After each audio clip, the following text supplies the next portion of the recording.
Welcome back to the Ag Aviator Podcast. I'm Andy, the Valley Ag Pilot. This is episode number 3. We're sitting down with our sponsor today, Travis Am from Amberican Designs. We're going to get to know him a little bit, talk about his experience and the business that he has going right now. And I roped him into talking a little bit about a bad experience he had because we haven't shared any of those yet. So lucky dog for him. We're going to get to hear about a wire strike he had, and maybe I'll be generous and throw my hat in the ring too and share a bad experience so he's not alone. Anyways, the Ag Aviator Podcast spools up now.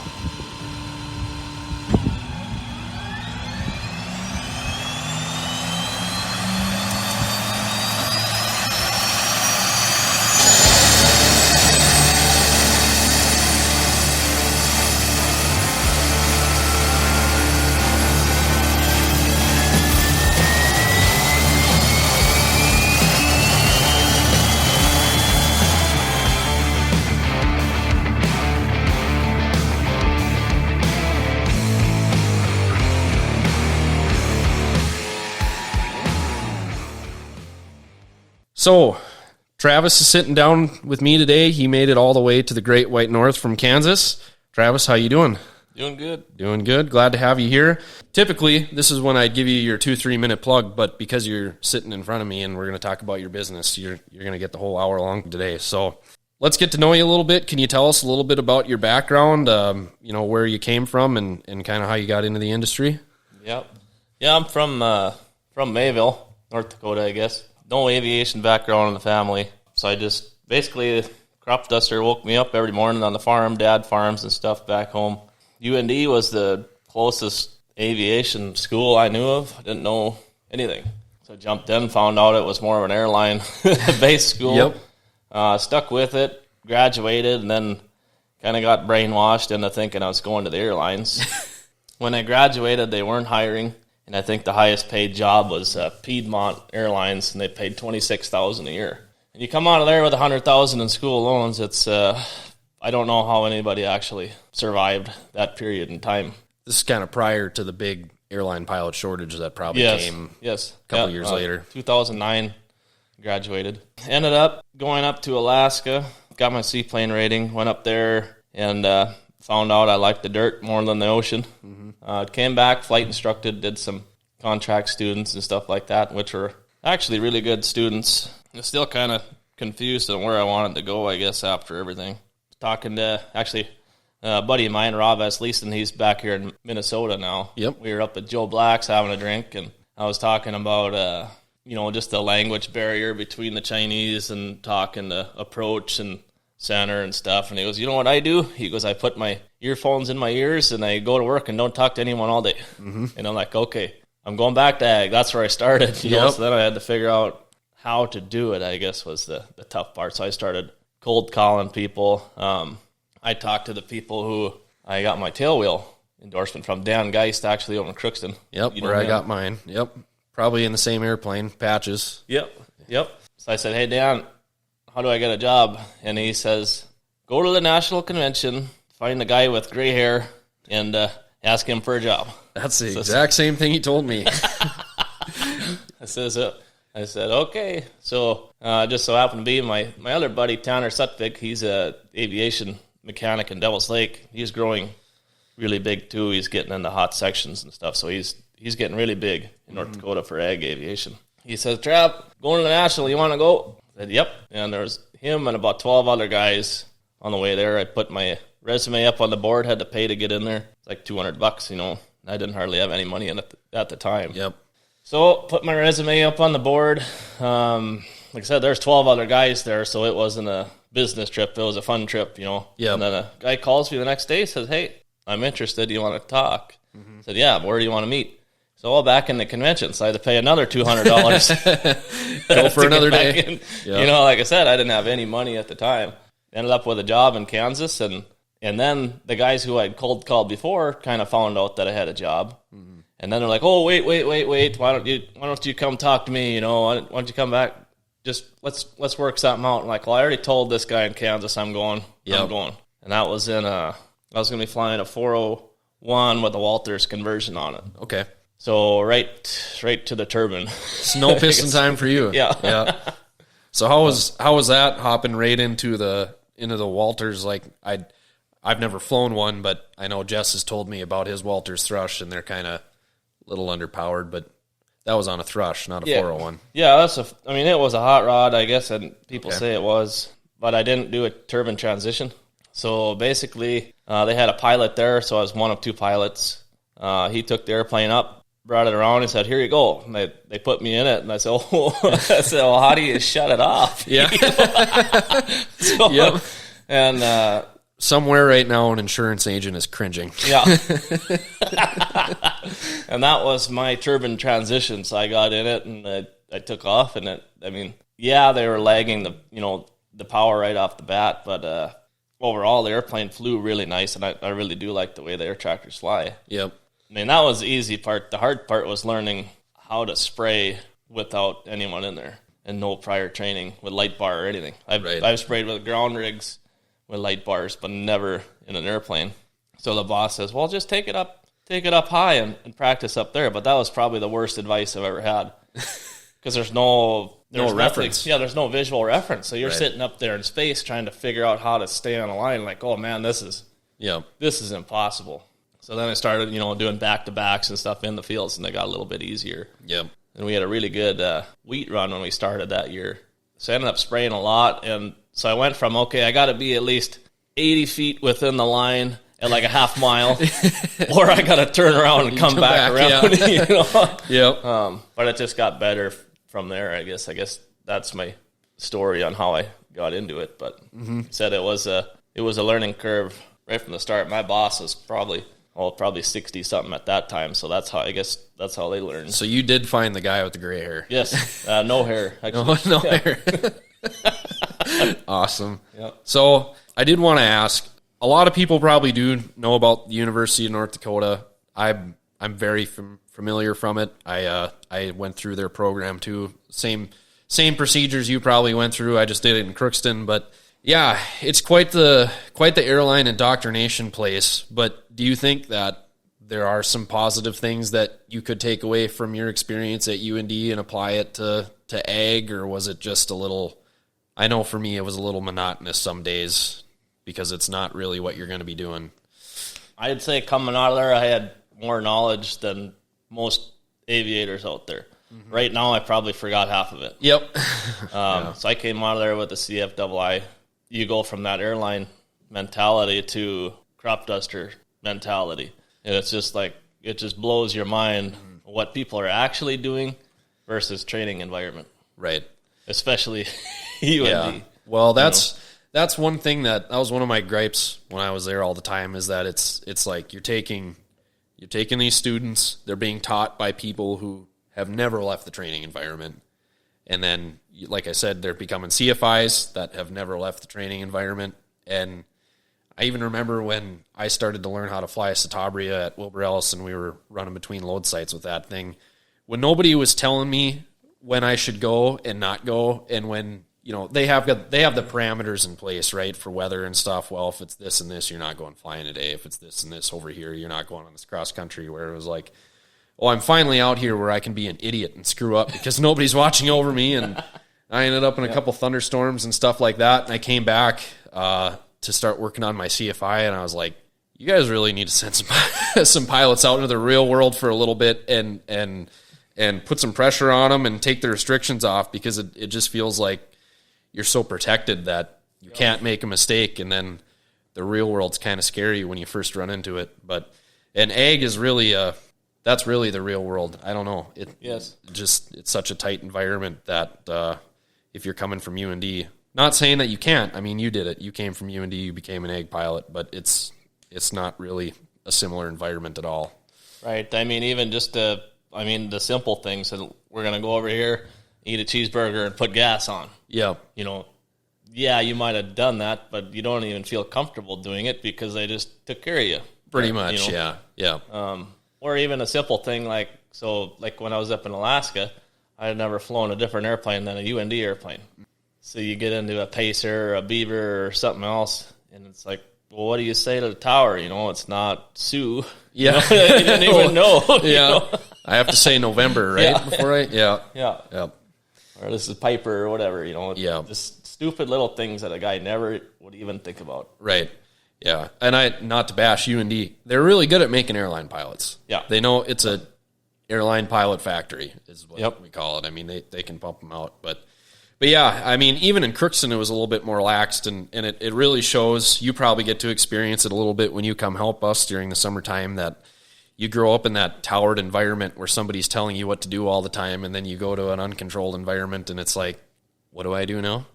My favorite thing is when they're all on one runway, and then you decide to come in and land in the opposite direction, even though there's space in the pattern for it or whatever, or you take runway 2-1 or whatever instead of 3-1. And if you want them to leave, just do that, because they just can't handle the confusing traffic. That's a little confusion. Yep. No. So yeah, especially you get up to some of these smaller airports and there's 10 air tractors flying off of just a little airport. And everyone's got to work together to figure out how to do it. And you put one Cessna in there and they're going, "Oh my God." Yep. Yeah. I know. This is a good story. So when I was flying out of Fisher, we flew out of Fertile, south of Crookston there a ways, and Fertile and Warren are on the same radio frequency. Oh, and sure. Yep. You know who sprays out of Warren, and he's deaf. So I'm in Fertile one day. I'm coming in. I hear 2 UND guys up in Warren. They're going back and forth, announcing every single position, and all of a sudden I just hear one guy on downwind yells to the guy on final, "Hey, there's an air tractor cutting you off. Go around, go around, go around." And you hear the guy on the radio, "Oh, yeah, so whatever's going around, screw you, crop duster. You can't just cut everybody off and do what you want." And he's just chewing his ass on the radio. And then he finally got done yelling, and I said, "Well, he didn't hear a lick of that because he's deaf." And then the radio just went silent. They didn't answer me. They both left. And, Yeah. No, it's Yeah, funny. they'll have to send it over text. Yeah. Yep. Well, it's a pretty awesome story. Yep. So tell us a little bit about what you're doing now. So you went and worked in Kansas for quite a while. So have you been working at the same place in Kansas for? Yeah, I've been with that. It started as a private operator, sold to a co-op down in western Kansas. So when I got down there, we had 2 401s with Walters on them. That year, that pilot that had been there quit, so it's just me left there. So then the next year, I had to get into herbicide, basically all on my own. I mean, I called that other pilot just to see. I'm like, okay, what do I do when there's something next to it? How much do I leave? How much? I mean, it was an unknown, and my boss was just do it. Yeah. So hangar talk was a big part of my learning, right? I guess. So yeah, I flew for that co-op, and now, I mean, we since I've been there, we have 7. We've had 9, and now we're back down to 7. But we fly from eastern Colorado to Missouri now. Okay. And so it's a lot of traveling. Obviously, I end up in North Dakota. Right when I started, it was all homemakers. We didn't travel at all, and it seems like more competition and the less wheat down there, the more we had to spread out. And right. But yeah, right now it's pretty big. It might be too big. So then from there, now you started your own thing. So you're going on your own now. Yeah. Tell us a little bit about that. Well, funny story. So, I guess to start the whole thing, we're down there, and family is up in North Dakota. Yeah. And we had a little scare. We thought me and my wife were going to have triplets. Yeah, that's scary. With no grandparents. Mm-hmm. So we thought for a month we were having 3 babies. Yeah. With no help. Mm-hmm. Like, oh my God, I need a bigger car, a triple stroller, 3 car seats, a bigger house. Yeah. And no help. Yeah. This doesn't work at all for you because for 4 months out of the year, you are basically unavailable and your wife is on her own. Yes. Yep. Especially being on the road, you're not even around, so the neighbors and stuff are helping. Yeah. And everything. Found out later the ultrasound machine was actually messed up, and we were only having 1. But in that time, the operator in my hometown called me, and he said, "Hey, I am selling this year. The pilot doesn't want my operation. Says, are you interested?" I said, "Well, yeah." Yep. Yes, I am. I got to get closer to home. Ended up getting outbid by a co-op. Might be some irony into that, I guess. But I couldn't compete with that checkbook, I guess you could say. Mm-hmm. Of quite a bit back in that. Yes. Ended up finding another deal. That deal fell through after a hot section. Guy had put a pile of money into this engine, and so he thought it was good. I said, I'll buy it depending on hot. Mm-hmm. Well, that didn't pan out for him. So now I bought my own airplane, 602 with a 60. They're a little cheaper than the 65. Right. And I'm going to try to give it a go. Give her a go. We'll see how it goes. I'm really nervous. Yeah. I can imagine. I can only imagine how nervous you are. Yeah. Well, that's pretty exciting, though. I mean, I think every ag pilot is always kind of thinking about, well, I'd like to do my own thing someday, and I feel like that too. I would love to do my own thing one day, and it's kind of exciting that you're getting to do that. But yeah, I can only imagine what the nerves are like. So what do you think you're going to be?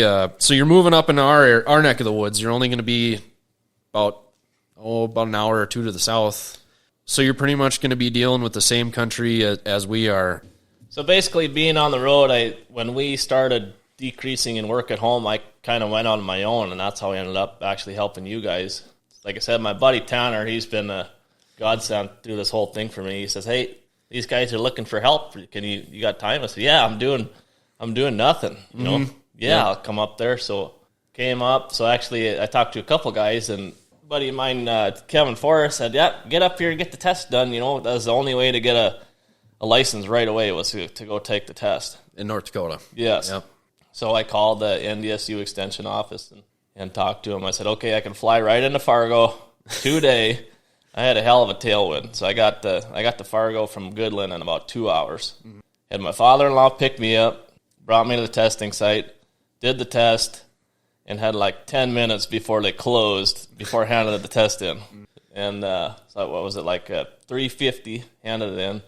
4 o'clock, she calls me and says, "You're good to go." So I flew right to Langdon and started helping Kevin, and that's how I got up in the area. Yep.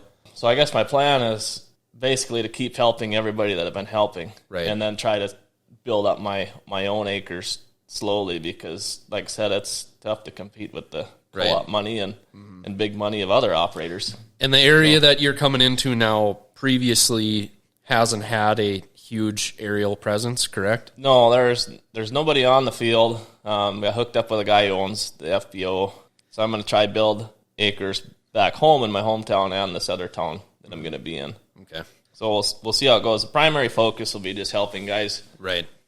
It seems like everybody needs an extra half an airplane. Everybody hits that point in the year. Yep. Yeah. So if they don't have to buy an airplane and hire a pilot, it's better for them in the long run. Yep.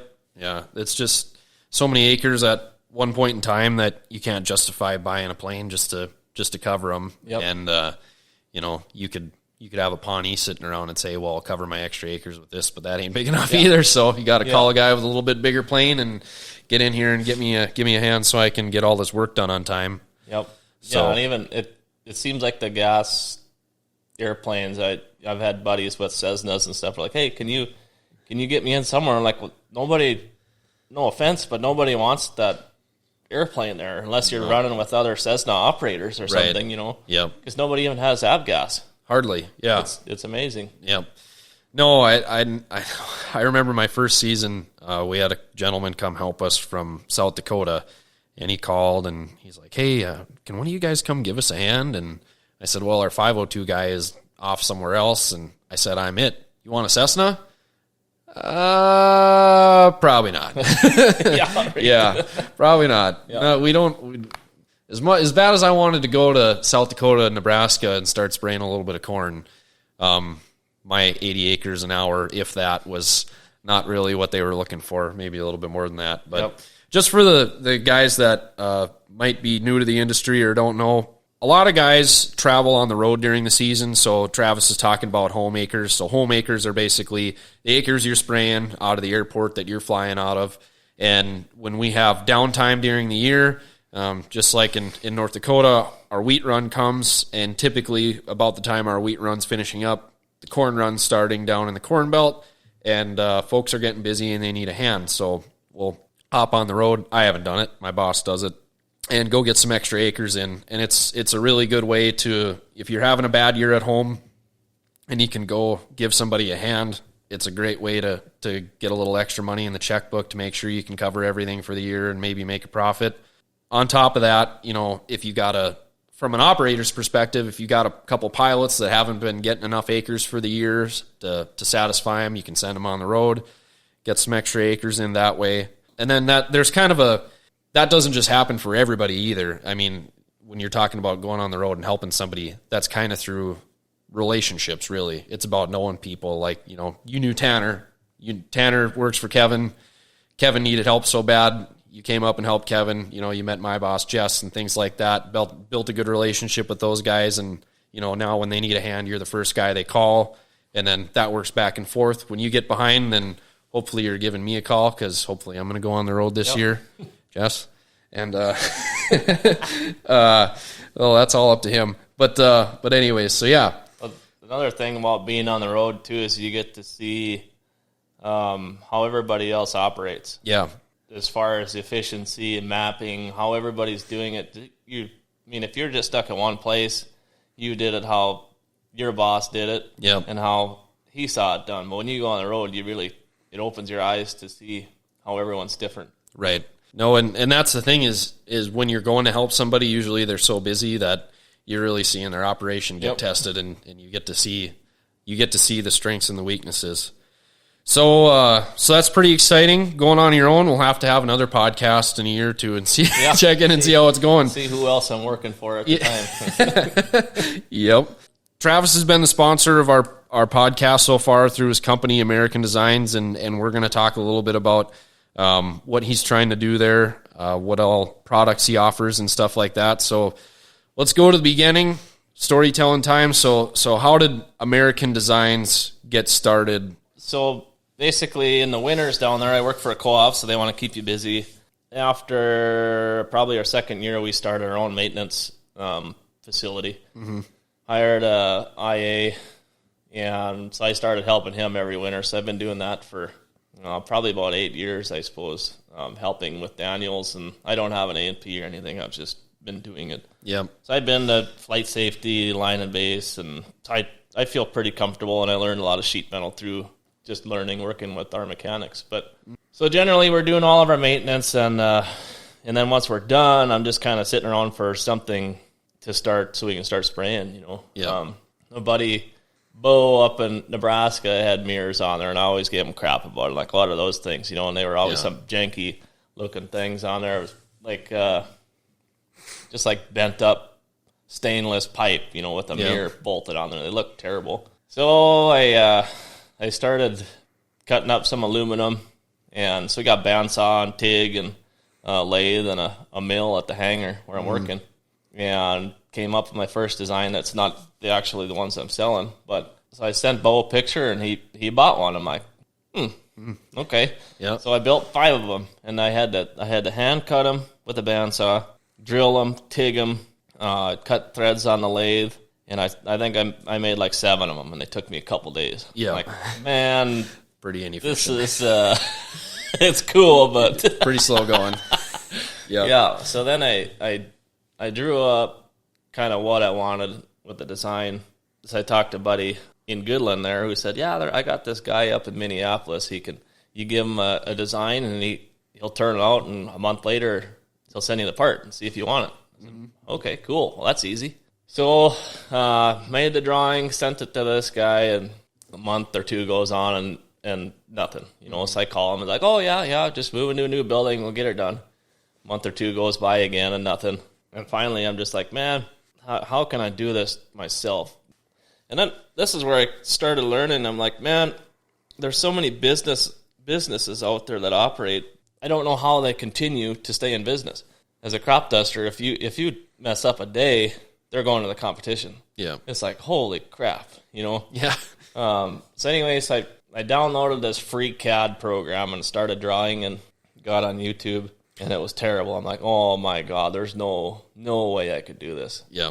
So I contacted the college professor in Goodland there. It's a tech school who teaches this type of stuff. I said, "Hey, do you guys have any online classes or anything like that?" Yeah. And he says, "No, we don't." He says, "But if you want to get into CAD, we recommend this Fusion 360. Mm-hmm. Said, okay.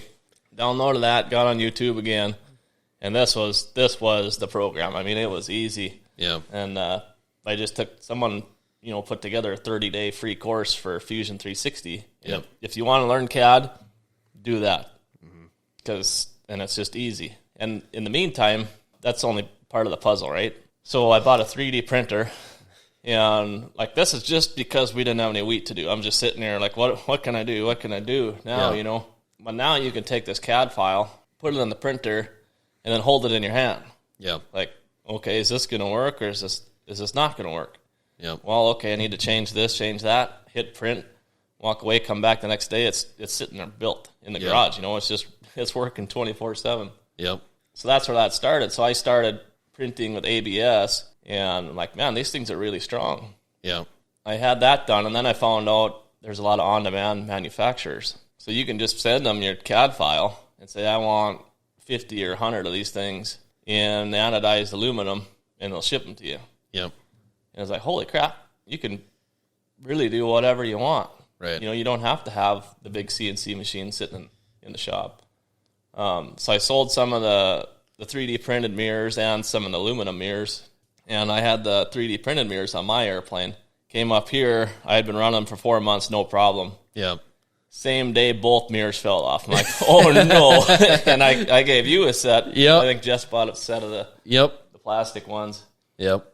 Yeah, and one of them broke, but I didn't know at the time what was going on. So the few people, I think I only sold like 6 of those. Yeah. I refunded them immediately, 100%. Like, sorry. Yeah. I said, I'll give you a deal on some aluminum ones. They worked until now. It must have been something with the bug stuff. Mine was a bird strike. Yeah. Yeah, it didn't stand a chance. And you know what? They might have made it the whole season. I got to throw this in there. This is a good story. So the day that happened, we were doing wheat. We just started doing wheat and barley.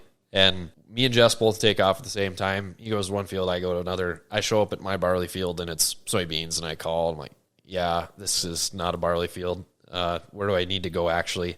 Well, here he is. He's doing half section. And I've got about a 3/4 mile long quarter that tees off his half section right across the road. I get over there and I'm like, hey, I'm going to be working right underneath you. I could have tied these 3 fields together. That was the first thing he was mad about. But we were just talking on the radio. Okay, how are we going to make this work? Well, you're just going to run it east and west, and I'm going to run it north and south. And when I'm turning over your head, don't pull up. So we started working. And funny thing, second pass across the field, I made the AB, came around. I'm lining up on my C. He comes, pulls up over my head, and I'm about halfway across the field, and I look up, and I can see the red airplane up there, yep. And I look out in front of me, and I can see this flock of blackbirds, and I'm like, hopefully they'll get out of the way. They're tooling around in front of me. Get out of the way, get out of the way. I'm like, shit, I'm going to roll right through this flock of blackbirds. And I'm like, I was about ready to pull up, and I looked up over my head. Here's this great big white and red airplane about 100 feet over the top of me. I'm like, well, I'm hitting the flock of blackbirds. And I so much as blinked, I heard a whap, and that mirror was gone. It just vanished a second. It was hilarious. But sorry about that. No, it's all right. We have set in aluminum ones. Yep. Those took a couple pigeon hits. They did all right. Yeah, no. So basically, now that the capability is there and you know how to draw, that's probably the key to the whole manufacturing thing, is that you can draw or hire someone to draw. Mm-hmm. But the best thing about the 3D printer is you can draw on a test fit. Yeah. So like I said, somebody had commented on my mirrors and said, well, these step extensions are the next thing, Yeah. And I was looking, and they just had a little chunk of metal welded onto their step. I'm like, man, there's not a lot of people that are going to want to do that. Yeah. People like bolt on stuff. I want to get something in a bag that has instructions and bolts in it. Yes. Yeah. It's like, well, I could probably do that, and that'll fit in my printer. Mm-hmm. So, I mean, it probably took 10 versions to try to get that curve right, and I sent people, and like, well, what do you think about this? What do you think about this? Yeah. Is this too far out? And, so I made the step, and then I was thinking about the windshield washer cap. I'm like, man, that just sucks. You're standing up there, and you don't have a screwdriver, to put some freaking water in this thing. And after 2 years, it's so hogged out that you can't even get a screwdriver in there anymore. Yeah. Yep. Right. And like, man, we could do this, just things like that. And I would really like to I mean, if you have an idea, I can draw and we can come up with it, and we can share the profits on it. Yeah.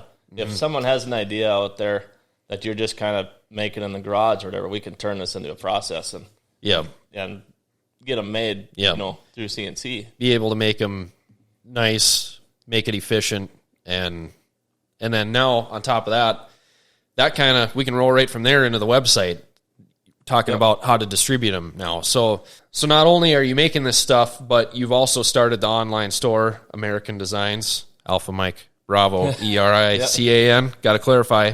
Yep, and so do you want to talk to us a little bit about the Amberican Design website and what you're doing with that? Yeah, so basically same thing. Like there's a guy in Iowa, he's making a jack pad for the air tractor, which is awesome. But he's selling on eBay, and then they run out every once in a while. But I think they sell a lot of them. But then everybody's asking on Facebook or whatever, like, "Hey, where can I get this thing? Like, where do I got to go?" And then you go there and you buy one. So I was like, if I could just get everybody together who's making their own custom stuff, we'll put it in one place. Then people can visit one place and buy it and run a credit card through, and everything's professionally done. Right. So that's why I set the website up. So then I was trying to expand it. I got the AFS guys on board. So I'm waiting on them. And then I was trying to get through to like Transland and Kawak and them guys. And I was getting, you're not a air tractor dealer. Stay out, Yeah. So I got in through a back door through an air tractor dealer. Now I can sell those parts too. Yeah. So that's what I was just trying to get a one-stop shop for common items, I guess. Yeah, because for the younger people that are listening that probably haven't had to go on the hunt for a part when it's during the middle of the season and you need it like 5 minutes ago, you got to make about 15 phone calls like we've talked about. Well, I called so-and-so, they don't have it. I called so-and-so, they don't have it. I called Peg at Air Tractor, and Peg doesn't, she doesn't have it, or I did. Somebody run over to Hillsboro, we need to get this part right now. Basically what you'd like to do is make it so that a guy, I need this right now. Yep. Goes online, in stock, ordered now, and do it from a cell phone, do it from a computer, have the lady in the office look it up. I mean, so... Yep. So do you want to talk about some of the things that you've got on there so far right now at all, or? Well, just right now, like I said, I got the mirrors. That kind of started the whole thing. The step extensions. A lot of people like those. Yeah. A lot of the older guys really like those. It's only an inch and a half extension. Yep. But it makes a lot of difference just for grip, stepping in there. Yep. And you're talking, and the steps that Travis is talking about are for air tractors, just air correct? tractor. Just air tractor. Newer air tractor steps. Okay. I've had a few people ask me about thrush steps, and I guess if there's enough demand, I'll take my time and draw some out. Right. But I've only had maybe 2 guys ask for them. I don't know. Like I said, the visor. So the visor, Ram Mount had their own visor, and I bought that initially, but it's like 3 times as big as you need, especially for the ag plane. Yep. So I put that visor in a table saw, cut it up, and like, it's not very nice. Yeah. So then on that Fusion program, I drew the visor, measured the holes, and then had them laser cut out in New York. And so that's where that came in. Okay. There's more ideas on the way. Some I'm waiting for other people for things. Yeah. So yeah, is that about all you want to? Is that about all you really want to touch on for? Is there anything else you want to touch on for the website at all, or no? I had another idea. Number one, I was thinking of putting classifieds on there that you aren't paying $400, like make it a free classifieds just to get more traffic to my site. Also had another idea where it seems like there's a lot of people asking or looking for help. Yep. And they don't know where to go. So like, again, as people go to Facebook, or it's a phone call to your mechanic to try to find other guys who know someone who could help. Yeah. So I was thinking of making like an interactive map where, okay, I need help here. Let's put a dot on the map. This is what I'm looking for. And you you can click on it to find that guy and help him. Yep. All basically just more so to drive more traffic to my site. It's a little selfish, but at the same time, it's providing a service or a service for crop dusters, I guess. But right. Yeah. Well, I mean, that's a pretty good idea. First time I heard it, but they, I mean, it's kind of like this podcast. Like, I mean, the whole reason that I even started it was because there isn't shit for information on our industry. Yes. I mean, anywhere, the NAAA has a really nice website and they've got a lot of stuff organized on there and everything. But as far as getting down to the nuts and bolts and getting your hands greasy, doing the job, there really isn't any information on it. So that's why I started this. And it's kind of the same thing for you too. I mean, and okay, here's what I originally got to tie back into my point. When you were talking about the interactive map, trying to find help, there's like 5 different platforms that people are using for this, but they're not really that organized. Like you said, you got Facebook, Ag Air Updates, you got them too. That's a little bit more organized, but yeah, you kind of just want to get it all centralized, one spot. We're not such a big industry that we can have 6 different places, or we need 6 different places to facilitate a bunch of different things. Yep. So, all right. So, you want to wrap up with that? On that part of it? Yeah. So, or I'll probably throw in and say, well, if people want to get a hold of you, they just go to the website. Yeah, I mean, basically, I get a lot of Facebook messages like, hey, I'll take 4 mirrors and this many steps. I'm like, well, here, I'll just send you a link, and then it takes care of everything, tax, everything for you. Yep. But that's the point of the whole deal. So then we aren't doing this, here I got PayPal, I got Venmo, whatever thing, and then, oh, yeah, by the way, this is the tax. Oh, crap, sorry, I didn't collect tax on that. Yeah. So just head on over to the website. Make it easier. Yep. Alpha Mike Bravo, ERICAN. Yeah, and it's actually, if you say my name right, it's Norwegian. It's So if you say American, it's why I did that. Okay. So everyone, even my father-in-law or my stepdad is like Amber, and like, oh, you even know my name, Yeah. That's why I had to call you before we did the first episode, because I was like, American? No, yeah. Yep. No, got it. So, all right, well, I'll patch everything together, and it'll sound good when we get done, but I kind of got lost. I get tired like halfway through these things, and I start kind of getting shit ideas. And so anyways, like I said, I roped Travis into sharing a bad experience with us, because I told everybody at the beginning of the first episode of the podcast that not only I want to cover a lot of topics, but one of the biggest things is talking about safety and sharing our experiences, good and bad, so we can learn from them. And I won't be a dick. I'll be the first guy to go on, since it's my podcast. I'll be the guy that shares a bad experience for the first time. So, one morning during the wheat run, up here in northern Minnesota, it gets pretty cold here in the mornings, and one thing that I got in a bad habit of in the Cessna was that when it was cold in the morning and cool at night, those first and last loads of the day, I could usually get away with taking as big a load as I wanted to, because I had the performance to do it. But it would warm up enough by the second load that I was already starting to back off. I was, taking 160 gallons and 150 and 140, so on and so forth as the day went on. Well, the airstrip that I flew off of my first year was built for egg cats. It was not built for air tractors, and it was not built for Cessnas.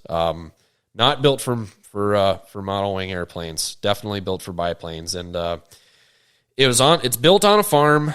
The south end of the airstrip is open, so if you take off to the south, you don't have to worry about hitting a wire or whatever. It's just wide open field. But if you take off to the north, that's where the farmyard is. So there's a fuel tank right at the end of the runway. The next guy is loading right at the end of the runway. So if you're going to take off to the north, you better damn well have a good north headwind. So we get there in the morning, land, I'm trying to take into consideration, what I'm going to do. We've got this really oddball kind of north, west wind that's probably trickling at like 2-3 miles an hour. And with the trees and the farm and everything there, I thought to myself, well, by the time I get up to the bins and the shop and the trees, I'm going to run out of that headwind. It's not going to be there anymore. And then I'm going to be headed towards all the equipment. And if I have to dump a load, I'm going to be dumping a load on the guy that's loading at the end of the runway. So I'm sitting there going, he probably won't appreciate that. I should just take off to the south. It's a light enough tailwind that I don't think it'll be too big a deal. Like I said, cold air made me cocky in the morning. I thought, whatever. So we're getting loaded up, and the loader guy, he accidentally puts 10 more gallons in the airplane than I wanted. And for those of you out there with a ground sprayer or a bigger airplane, you might go, oh, well, 10 gallons, what's a big deal? Well, 80 pounds in a Cessna is a big damn deal. I mean, if I didn't eat breakfast in the morning and I was a little bit lighter, I probably could take a full load. But every pound counts in that damn thing, and they really do suck with a tailwind. Cessnas, at least from my experience, they are horrible taking off in a tailwind. So anyways, I just decide that, okay, it's cold enough. I can get away with this. There is a tailwind, but I don't think it's bad enough.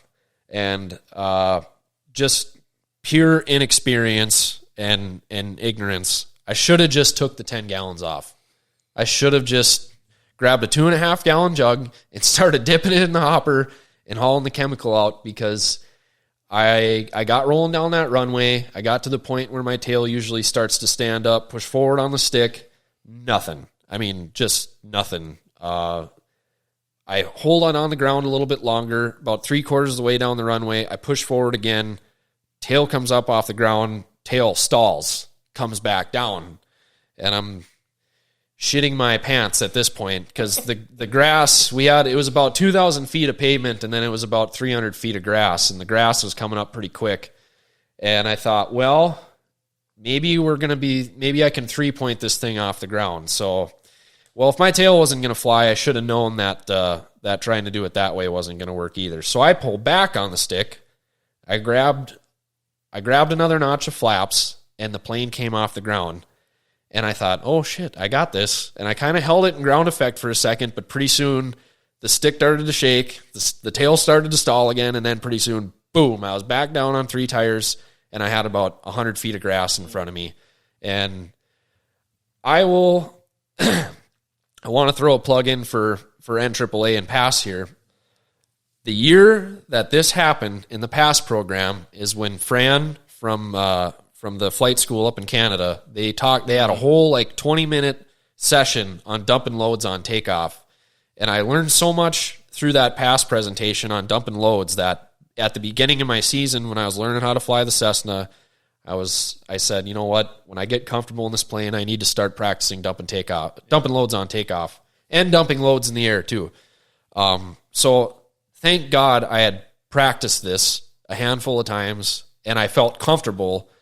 It was just, when I saw the soybeans coming up to my tires, it was no question. My hand went right to the dump lever, and I threw it forward, and I pulled back on the stick, and it didn't take too much, and it started flying because I had the extra notch of flaps in full power. And I'm sure that 10 gallons came off, and I just popped right off the ground. So as soon as I popped off the ground, I closed the lever, and I have never been shaking so much before in my life, because I thought, man, if I could have held on to that load, but if I would have ended up in those soybeans, I could have been freaking end over end, or never made it off the ground. I could have rolled the half mile to the ditch for all I know. So anyways, that was my bad experience. One of them. So now Travis is going to tell us a little bit about one of his, and we're going to see what we can take away from that. So I'll let you go ahead and take it away. Yeah, we were talking before this and about bad experiences, and I said, well, I guess I have bad experiences from day one, and I got bad experiences, at the end of the deal. Actually, I got another one too. I'll maybe tell. I think it's important. So I'll maybe give you 2. Sure. This one just happened this fall. So the one that I was going to talk about, this is probably year 5, I suppose, and I'm flying a 602 with a dash 65. And we built a new hangar, and I was over there managing this new location. So I was over there by myself, new loader, office people, everything. Went out, started out today. I don't know why I ended up having a half section. Went out there, sprayed it, came back. Load guy says, we forgot to put some chemical in the hopper. Oh, come on. This is, like I said, that's another run, and you get kind of pissed off. And okay, let's put it in there. Let's fix it. Go do it. Got to go back and do it a second time. Yep. So now I'm pissed off. Felt like I was behind the load, and so go respray that one, come back, and it just so happened to be a farmer. The day before, he had me spraying his circle corners. Mm-hmm. And then the office guy comes out and he said, oh, this guy, he added the circle. And I had already started on the corners, Yeah. Western Kansas circle corners are fairly large. On a quarter, they're 15 or they're 45 acres, 40 acres. Yeah. They're not like the smaller ones in Nebraska and Iowa. So you got to spray basically the whole quarter to do 40 acres. Right. I know I'm preaching in the choir on, especially the guys who, that might be a big field to some people, but yeah.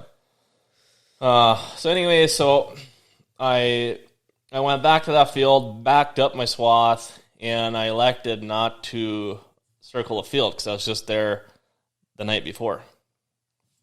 Come in, set back up on, I was past one, right next to the road, power lines on my right.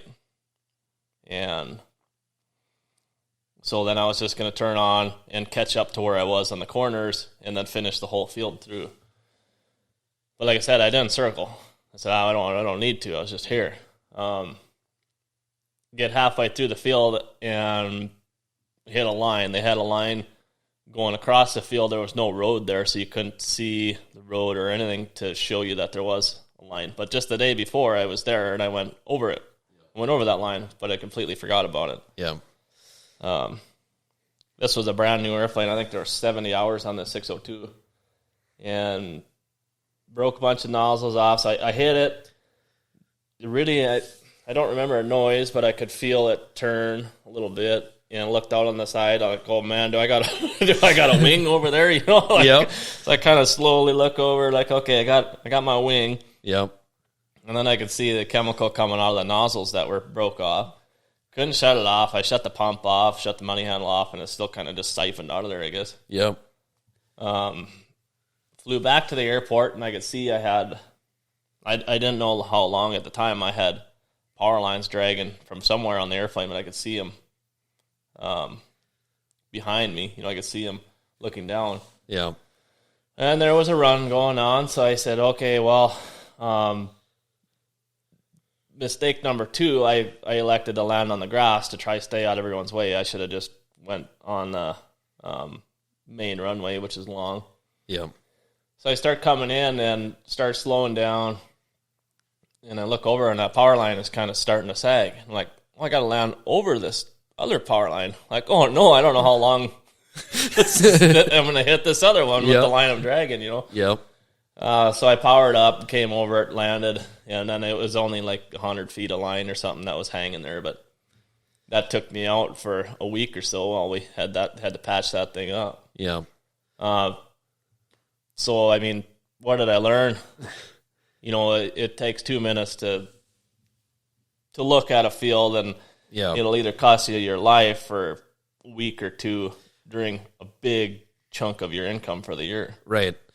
Yeah.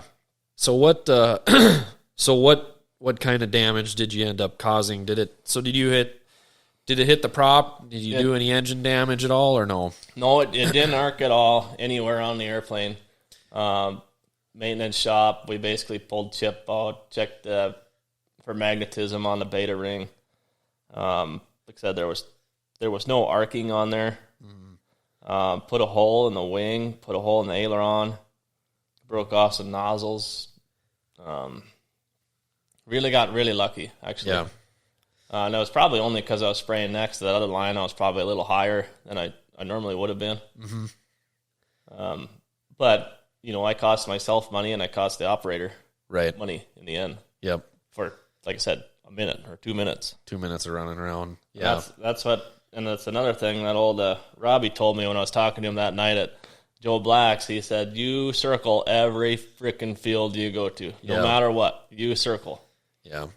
And, after you're doing it for a while, you think, oh, I know this field. Yeah. But things change and you forget.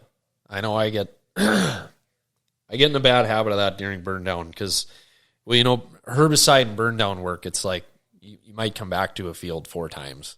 Yep. And it's like, I don't need a circle. I don't need I've already been here 3 times. I'm coming here to patch up 5 acres, whatever. I'm just going to get in, get it done. I got to go ferry another 30 miles because the wind finally switched to the east for the first time in a week. Like, I'm just in a hurry. And I could see myself making that mistake. So I'm glad this is the nice part about talking about this is like, I'm going to take that. And now I said it on a podcast so everybody can hold me accountable. Yep. So this year during burn down, if I hit a wire, everybody can be like, well, hey, jackass, you you had a conversation with somebody about that. You probably should have took into consideration what you learned and what you said. But yeah, no, that's awesome. So did you have so you ended up, you didn't cut the wire with the airplane? Yeah, the wire broke on the airplane and the whip cut the holes in the wing and the aileron. Okay. It flew fine. Yeah. Got lucky, I guess. Gotcha. But this other one, you want to talk about the other one? Sure. This one I feel it's a whole different type of something that happened, I guess. So now this is last year. I've got 10 years in, 8 or 9 on a 602. And I was doing Gramox on it was a half circle of sunflowers, and the circle was facing towards a big like metal structure power line, plenty high. Yep. But in order to spray it, I elected to go underneath this big line. Mm-hmm. 60 acres, and then there was one tree. There's not very many trees in western Kansas, and I doubt it was living. Yeah. But it was on the south side, which side was that? Was on the north side of the circle. So the long side of the pivot was on the south side, and then the top of the circle was on the north with the tree at the end. Mm-hmm. One tree. So I set the AB, I went under the power line, set the AB, came around, set the C right in front of the tree, came around past 2 or past 3, no problem. Came around past 4, and I kind of just decided to just kind of scoot around the tree, right? Yep. Rather than fly over it. So I scooted around the tree, and at this point, I had totally blanked out that this ginormous power line was right there. So I casually start pulling up, and I'm going, oh my God, this giant power line's right here. So I push back down. Well, there's a structure. The whole giant structure is right in front of me. Yeah. And I go, oh my God. So I can't go up because I can't get over it. Yep. And I'm flying right at this structure. I totally blanked.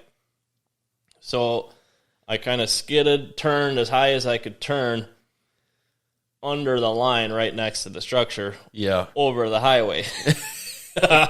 And like you were saying, man, I would have been probably white as a ghost in there. And kind of got my bearings back to get a look back, and there's this motorcycle going under the power line. I'm like, oh man, I bet that guy thinks I did that on purpose. Yeah. I was in there just shitting. And that was probably the end of the year. Too much comfort, not having my mind in the airplane, I would say. Yeah. That was scary. That's the scariest thing about actually knowing that I've avoided. Yeah. Completely knew it was there though. Right. Just didn't even think about it. Right.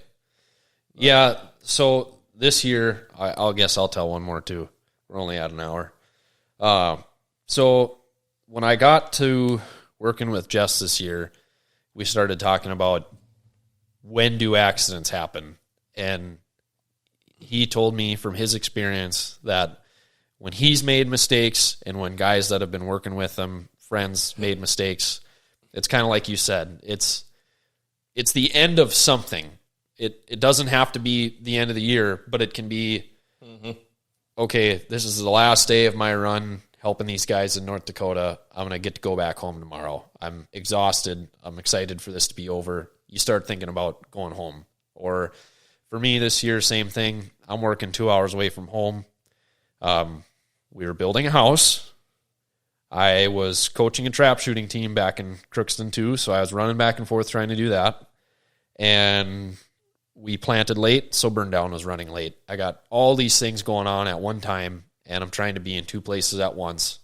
And one day, I woke up in the morning, I had 2 quarters of Roundup to do, 1 field of wheat, 1 of canola, and I was going to go home.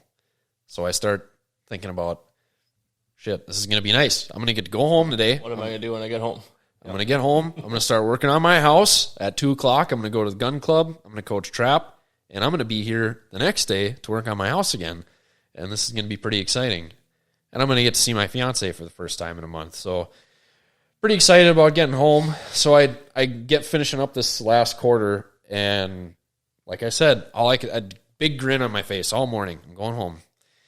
And Jess calls me. He's like, hey, guy over in Lakota needs a hand. You want to go over there? And he gave me the option. I didn't have to go. He gave me the option. He said, do you want to go over there? And I'm like, how much work does he have to do? Rattles off. Okay, well, can I get it all done today? Because, of course, it's Burned Down. Yep, you can get it all done today. Okay, well, fine. I'll go do it. So head over to Lakota. And have you flown out of Lakota before?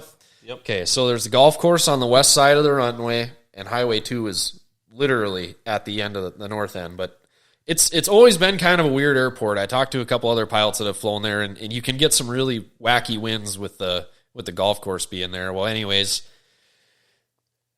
just like you with your wire situation, it's like you forget about what's going on, and you're like, well, I'm going to try and be efficient or stay out of everybody's way. And I thought, well, I'm going to land with a tailwind and roll right up to the trailer and spin around, get loaded, and take off into the wind, right? And I'm on downwind, and I'm looking at the windsock, and I'm like, that's a pretty stiff tailwind.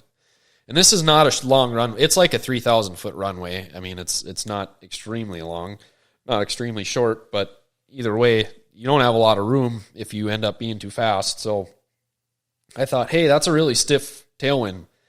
And that thought went through my mind, and I didn't do anything about it. I just kept right on going. I decided that I was going to land with the tailwind, and I kept right on going.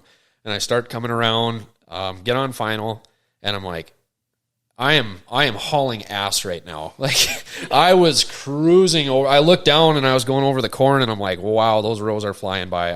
I'm scooting way too fast. And I thought about it. I thought, I should just go around. And then I didn't. I just kept going. It was like I was so committed to landing that I just kept going.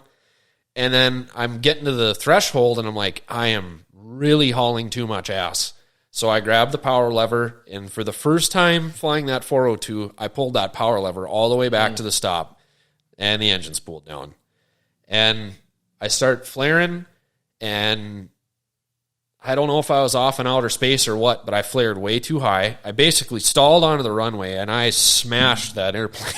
Three-pointed it onto the runway. First time I ever three-pointed the 402, and it was completely unintentional. And I bounced back up in the air, and I bounced up so high, I was like, this thing comes out of the sky right now. It is not going to end well. So I started pushing the throttle forward, and it kind of hung in the air for a while, it seemed like. But I pushed the power about halfway forward, nothing.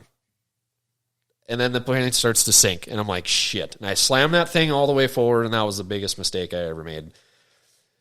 Wow, that thing finally came to life, and it really came to life, and I guess, thank God, it's a Dash 11, and it can handle what I did to it, but I didn't over-temp it or anything, but I definitely probably overstressed some stuff that it was just completely unnecessary. And then I spent the rest of the day, I remember going to the sunflower field I was going to go kill, and just thinking, I just about destroyed this airplane today. Either on my horrible landing, or I could have wrecked the engine. But that was it. It was like I was thinking about going home. And even though there was 3 different red flags that happened while I was coming into final, I just ignored them all because I was in a different place. But after that happened, as soon as we got to the end of September and the end of the season came around, one day, same thing. I was going to head home. Boss had told me, you can head home tomorrow if you want. We show up to the airport, and he's like, hey, I got a quarter of sunflowers you can get done today. And I'm like, nope. I would love to go spray a gravy quarter of sunflowers right now, but you know what? My mind is so much in another place. It'd probably be better for both of us if I just went home right now. But, yeah. I've done the exact same thing. Mm-hmm. I think it's probably something you have to, you get comfortable flying in with a tailwind, and that one time bites you, and you're bouncing, and you're waiting for that power to kick in. And it's not here there. Comes another bounce. Yeah. Yep. Yeah. Yep. I don't know what the people at the golf course were thinking, but they were probably pretty nervous for me too. Yep. But, yeah, that's the thing. I mean, you do it all year, you get busy, and it seems like conditions are usually right. You can make the tailwind happen. Maybe you're more alert or whatever, and then all of a sudden you start thinking about going somewhere else, and then, nips you right in the ass. But, so there you go. I told everybody we were going to cover some stuff, share some experiences that hopefully people can be safer and learn something from, and hopefully everybody can take away from our screw-ups. Keyboard warriors, stay at bay. People make mistakes, all right? If anybody's out there going, you guys are a bunch of idiots because of what you did, I'll be waiting for your fuck up too. So guaranteed. It's coming. It's coming. It hasn't. It just hasn't yet. Karma is around the corner. So is there anything else that you wanted to touch on at all? No, I think that's about it. Probably pretty good. All right. I think that's a pretty good show. All right. So now I got my music started right here again. Mm-hmm. I got to wait like 30 seconds, and once it gets to the end, then we'll do a little outro. So I'll just say thanks for being on the podcast today. Thanks for sponsoring. If anybody wants to get a hold of you, AmericanDesigns.com. And if there's anything you want to throw in at the end, go ahead and toss her in. Wait another 5-10 seconds. And then if I had my headphones right now, you could hear it. I could actually, the plug in that is on these is wrong. I got to have an adapter. It's for the big 3.5 or something. Yeah. For all the fancy recording people, I don't have all that shit. But anyways.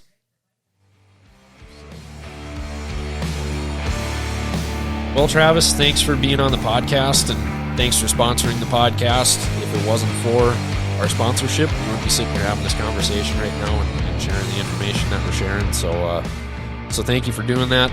Thanks for sharing your experiences. Yep. Yeah. Well, thanks for having me on. Like I said, Andy had posted my mirrors on Instagram this summer, and he sold a couple in Canada that day, and he said, "Hey, you want to be a sponsor?"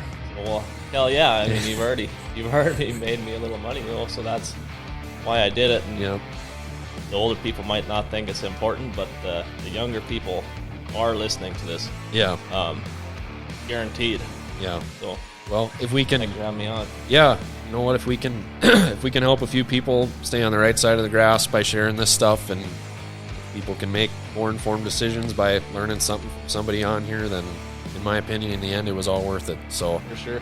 So, all right. Thanks again, everybody, for checking in with us. If you want to check out what Travis has to offer, again, head over to AmericanDesigns.com. That's Alpha Mike Bravo, ERICAN Designs.com. Check them out. Make sure to leave us a review on whatever podcast platform you're listening on. I did discuss with Travis, we're going to be putting this on YouTube now for those of you that don't know how to find podcasts. Well, you're not listening to this right now anyways, I guess. But anyways, we're going to find a place for you to listen to it anyways. So make sure to keep up with what I'm doing on Instagram at Valley Egg Pilot, and on Facebook as well.